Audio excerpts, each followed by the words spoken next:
You're watching Sky News. Coming up at 6, plenty coming live from Westminster. That's the aerial shot there. Portcullis House, where William Hague has led on foot the Conservative negotiating team to meet with David Cameron and discuss what the last 6.5 hours held between them and the Liberal Democrats.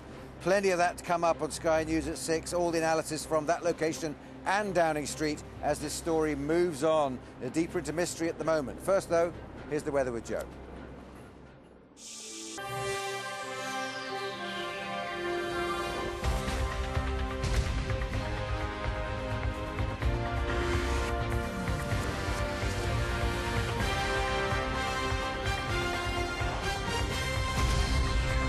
Top stories at 6. We'll meet again. Power-sharing talks between the Tories and Lib Dems have ended for the day, but the two sides say negotiations will continue. Nick Clegg has been holding a phone conversation with David Cameron this afternoon as the Tory leader heads to his parliamentary office for an open session with MPs. But Gordon Brown is battling on, meeting his inner circle at Downing Street. We'll have all the latest live on this fast-moving story from across Westminster. Also tonight, rescuing the euro, EU ministers' mission to stop the spread of the Greek debt crisis. Red Square parade, why British soldiers marched in Moscow for the first time. And the Blues win. Chelsea take the Premier League title after thrashing Wigan.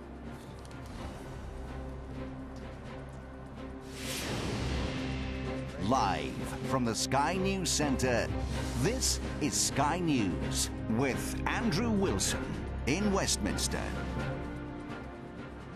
A very good evening to you. Welcome to Sky News. We've got some breaking news for you. Let's take you straight to Downing Street now. Our chief political correspondent, John Craig, standing by concerning the movements of the Prime Minister and who he's been talking to this afternoon. John, tell us more. Andrew, our hunch was correct. Gordon Brown and Nick Clegg have had a meeting in the past hour or so. It's now confirmed by official sources here in 10 Downing Street. I have a statement. Yeah, Andrew, it is fascinating to look at the various options which are available, which everyone is looking at the various ideas of at the moment. Those democratic voting systems really do spread far and wide in what they cover. Now, at the moment, of course, we have the first past-the-post system, what everyone's been talking about. Britain divided into 650 constituencies. The candidate who wins the most votes in that constituency wins the seat, and then the party with more than half the seats forms a majority government. But of course, as we've seen this time, if no one has that majority, then we get a hung parliament. Well, the pros of first past the post, it is a comparatively easy system. The cons, and the ones the Lib Dems talk about a lot, of course, it fails to reflect really the feeling, the political feeling across the country. Now, the most likely alternative to the old system is the aptly named alternative vote. It's the one that the Labour Party's been talking about a lot. Voters rank candidates in order of preference. If no one gets a majority of first preference votes, the candidate who comes last is eliminated and his or her second preference votes are then given to the remaining candidates, and that goes on until one person has more than 50%. Now, on the plus side, AV gives some kind of preference for the winner, that expressed really in the sense of the vote.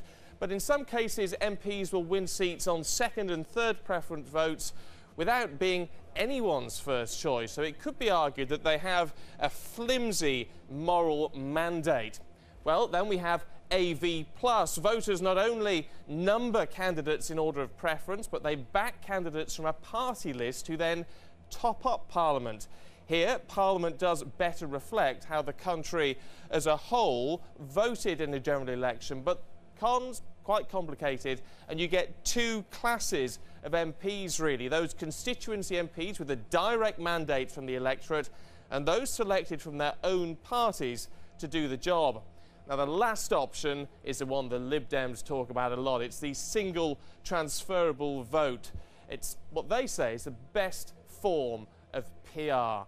Here you have bigger constituencies, though, more than one MP for each area. Voters rank candidates in order of preference, and those candidates must cross a threshold of votes to be elected. The Lib Dems say it's the most proportional system and keeps a link between MPs and constituencies.